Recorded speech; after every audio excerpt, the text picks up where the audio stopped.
வணக்கம் மக்களே. ஒரு ஃபேமஸான கதை ஒன்று ஞாபகத்துக்கு வருது. இது எல்லாருக்கும் தெரிஞ்ச கதை தான். இந்த டைமுக்கு சொன்னால் இது கரெக்டாக ஷூட்டபுளாக இருக்கும் இந்த சுச்சுவேஷனுக்குன்னு சொல்கிறேன். ஒரு கேவலமான ஒரு பாம்பு, ஒரு ஈனப்பிறவின்னு வச்சுக்கோங்களேன். அந்த பாம்பு அந்த ஊரில் இருக்கிற மக்கள் எல்லாம் நல்லா ஏமாற்றி தின்னுட்டு இருந்துக்கிறது அந்த பாம்பு. திடீர்னு அந்த பாம்பு போகிற பாதையில் ஒரு ரம்பம் ஒன்று கீழே விழுந்து கிடக்கு. அது தெரியாமல் இந்த பாம்பு போயிட்டு அந்த ரம்பத்தை சீண்டிடுது. சீண்டினதுமே இந்த பாம்புக்கு லைட்டாக ஸ்க்ராட்ச் விழுந்துருது. உடனே என்னையா நீ வந்து ஸ்கிராச் பண்ணிட்ட அப்படின்னு சொல்லிட்டு அந்த ரம்பத்தை மடக்கி கொத்த ஆரம்பிச்சிருது. கொத்த ஆரம்பிச்சப்ப வாயெல்லாம் கிழிஞ்சு தொங்கிருச்சு.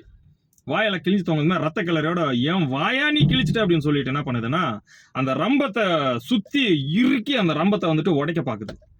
உடைக்க பார்த்ததுமே துண்டு துண்டா கட்டாயி கீழே விழுந்துருச்சு அந்த பாம்பு. கடைசியில் அந்த பாம்பு செத்தே போயிருச்சு. இந்த கதை இந்த சுச்சுவேஷனுக்கு நம்ம தமிழ்நாட்டில் யாருக்கு பொருந்தோம் அப்படின்னு சொல்லிட்டு நீங்க யோசிச்சு பார்த்துக்கோங்க.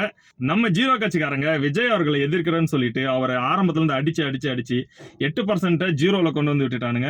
வெத்து பந்தாவை காப்பாற்றணுன்றதுக்காக மறுபடியும் மேடை போட்டு ஒரு திட்டன்ற பேர்ல இந்த தமிழ்நாட்டில இருந்து காணாம போறதுக்கான மொத்த வேலைகளையும் அண்ணன் டீமான் அவர்கள் பண்ணிட்டு இருக்காங்க. தயவு செஞ்சு அவரை ஃபாலோ பண்ணிட்டு இருக்கிற மக்களுக்கு ஒன்று சொல்றேன், நல்ல தலைவனை தேர்ந்தெடுங்க, நல்ல இடத்துல போய் செட்டில் ஆகுங்க. உண்மையிலேயே அவர் பாதை வேற பக்கம் மாறிடுச்சு. அவர் எங்க போய் சேர்றாருன்னு அவருக்கே தெரியாம போயிட்டு இருக்கிறாரு. கொஞ்ச நாள்ல நம்ம யாருக்குமே ஆகாத ஒரு இடத்துல போய் செட்டில் ஆக போறாரு. அதுக்கப்புறம் நீங்க நடுத்தெருவுல தான் நிக்குவீங்க. இப்பவே முழிச்சுக்கங்க.